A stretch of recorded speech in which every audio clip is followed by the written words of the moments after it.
Nandiyan na kayo sa tama.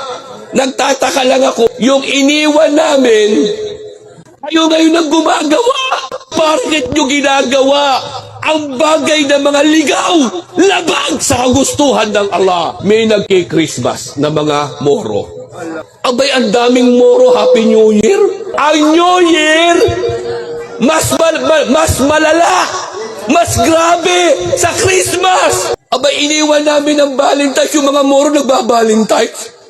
Astagfirullah. Kilala niyo po ako, mga kapatid kong Kristiyano. Batidin niyo pag sinabing Reverend. Pinakamataas na antas sa Kristyanismo. Batidin niyo pag sinabing Reverend. Lisensyadong reverendo ng Pilipinas ang nagsasalita sa inyo. Inaamin ko po sa inyo na kalako ang Biblia natin ay salita ng Diyos. Pero binuksan ng Allah subhanahu wa ta'ala ang aking kaisipan.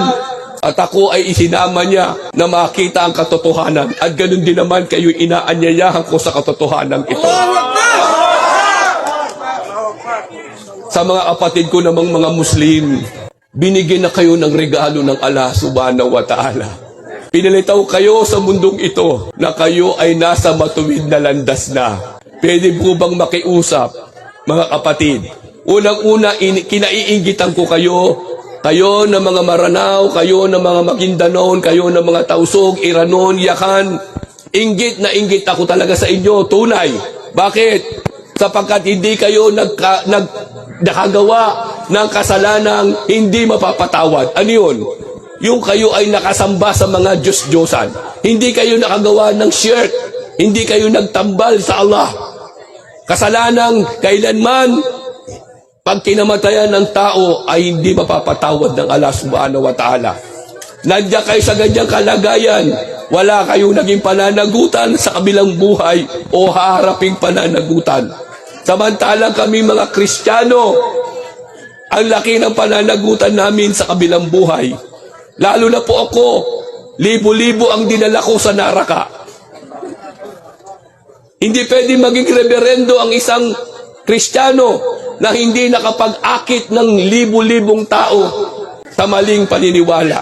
O mga kapatid ko na mga alipin ng Allah, pag-ingatan nyo na ang reliyon na ibinigay sa inyo ng Allah subhanahu wa ta'ala, isang napakalaking biyaya ng Allah sa inyo, na kayo ay hinayaan niya na mamulat ang inyong mga mata sa matuwid at walang pag-aalinlangang pananampalataya.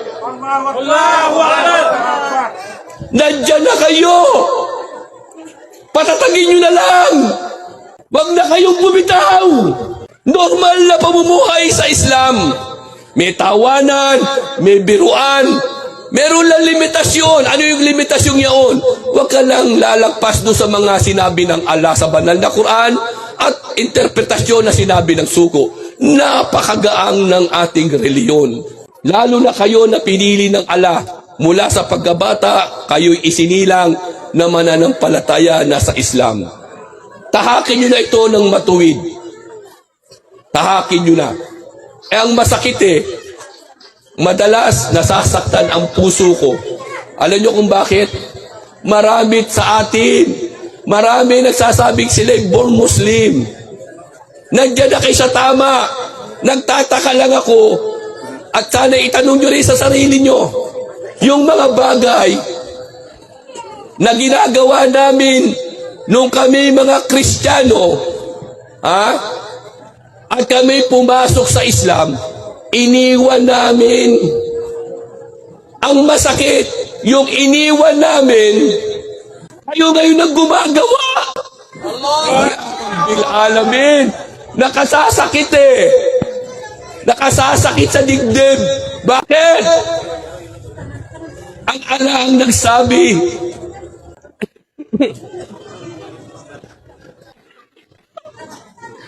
Ang Allah mismo ang nagsabi na kayo ay pinili ng Allah subhanahu wa ta'ala bilang ambasador niya dito sa dunya. Ambasador kayo, bakit nyo ginagawa ang bagay ng mga ligaw, labag sa kagustuhan ng Allah? Iniwan namin ang Christmas, may nagki-Christmas na mga moro. Iniwan namin ng New Year na mas malala pa sa Christmas. Abay, ang daming moro, Happy New Year. Astagfirullah, sabi ko ano yun? Ustad, ano yung kinabihan nung Christmas? Yung Christmas, pagdakila kay Jesus Christ bilang Diyos, anak ng Diyos, share. Marami nagke-Christmas na moro. Ustad, ano naman yung New Year? Ang New Year, mas malala, mas grabe sa Christmas. Bakit? Ang New Year, ang dinadakila dyan ay si Janus. Tuwing January 1, nagpapakain ang imperyo ng Roma at dinadakila nila ang Diyos-Diyosan na si Janus. Tingnan nyo maging sa Google. Ano ang ibig sabihin ng New Year? Pagdakila kay Janus, ang Diyos-Diyosan ng imperyo ng Roma. Walang kinalaman sa Islam. Napakalayo. Buti pa yung Christmas si Jesus Christ, merong kinalaman sa Islam dahil si Isa ibn Maryam ay isa sa mga propeta ng Allah.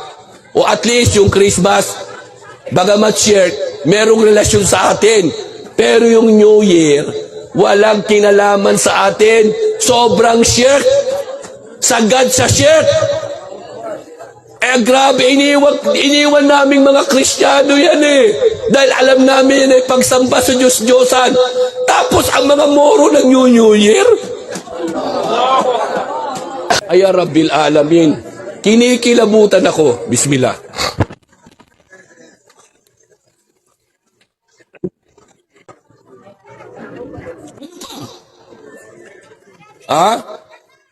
Noong kami yumakap sa Islam, lalo na po ko, noong kami yumakap sa Islam, alam namin na ang Valentine's Day ay pagdakila kay Santo Valentino. Abay, iniwan namin ang Valentine's, yung mga moro nagba-Valentine's. Astagfirullah. Sino si Valentino?